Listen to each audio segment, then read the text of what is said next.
পয়সা উপার্জন করতে হবে বেশি, এ কথাই ঠিক। পয়সা কম উপার্জন করতে হবে কোনোদিন আমি এই কথা বলি না, তবে বৈধ উপার্জন করতে হবে। টাকা ছাড়া আপনি জাতির কোনো উপকার করতে পারবেন না।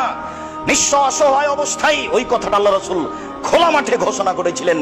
তিনি খোলা মাঠে বলেছিলেন 450 কিলোমিটার দূরে, 600 কিলোমিটার দূরে যেতে হবে। তাবুকের যুদ্ধে কে কি করতে পারে, কে দান করতে পারে। সেদিন ওমর রাদিয়াল্লাহু তাআলা আনহু বলেছিলেন, আজকে আবু বকর সিদ্দিককে পরাজয় করে দেব। এই কথা তিনি নিজে বলেছিলেন, আজ আমি দানে আবু বকর সিদ্দিককে পরাজয় করে দেব, আমার অর্থ সম্পদের অর্ধেক দান করব। ওমর, কি করতে চাও? ওমর বলছেন, আল্লাহর নবী, আমার অর্থ সম্পদের অর্ধেক দিয়ে দিলাম। বাড়ির জন্য কি রেখেছো? অর্ধেক রেখেছি। আবু বকর, এই কিন্তু আবু দাউদের সহিহ হাদিস। আবু বকর, তুমি কি করেছো? তখন আবু বকর সিদ্দিক রাদিয়াল্লাহু আনহু বলছেন, আল্লাহর কসম, আল্লাহর নবী, আপনাকে আর আল্লাহকে বাড়িতে রেখে যা আছে সবই দিয়ে দিলাম। 10 টাকাও হবে না, ভ্যান ভাড়াও হবে না। কিন্তু তিনি যা বলেছেন, কিয়ামত পর্যন্ত তার কথাকে ডেঙ্গিয়ে কেউ যেতে পারবে না।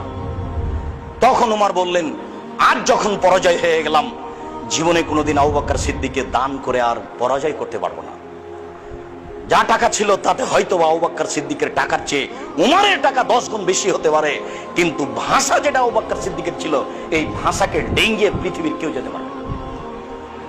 আবু বকর সিদ্দিক রাদিয়াল্লাহু তাআলার ভাষাটা ছিল, আপনাকে আর আল্লাহকে বাড়িতে ঘিরে সব দিয়ে দিলাম। তখন আল্লাহ নবী বলছেন, উসমান, তুমি কি করছো? তখন উসমান রাদিয়াল্লাহু তাআলা বলছেন, এবার টাকা। উসমান রাদিয়াল্লাহু তাআলা বলছেন, আল্লাহর নবী, যত মানুষ তাবুকের যুদ্ধে যাবে সমস্ত মানুষের অর্ধেকের যাতায়াত খরচ, খাওয়া খরচ আমি দেব। এর নাম টাকা। আপনি ভাবতে পারবেন না, এদেশের সরকারকে যদি এখন বলা হয় রাজি হবে না। 30,000 মানুষ ছিল, 15,000 মানুষকে 15,000 উট দিবেন, যাতায়াত খাওয়া খরচ দিবেন 3 মাসের, তার নাম টাকা।